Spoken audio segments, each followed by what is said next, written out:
नाव न घेता अजित पवार यांच्याकडे बोट दाखवलंय। आमच्या उमेदवारांना प्रत्येकी 20 लाखांची ऑफर दिली जात असल्याचा आरोपही युगेंद्र पवार यांनी केलाय। लोकसभा आणि विधानसभेच्या निवडणुकीच्या वेळेला जे झालं तेच आता नगर परिषदेच्या निवडणुकीमध्ये होत असल्याचं देखील युगेंद्र पवार यांनी म्हटलं।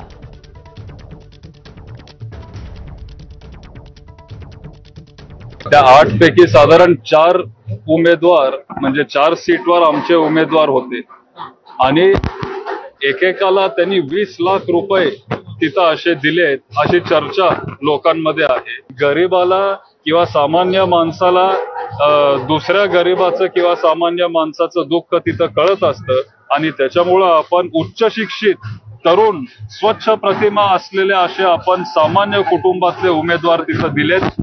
त्यांनी दबाव पण आणला ह्या अशा लोकांना। ते शेवटी भेटतात।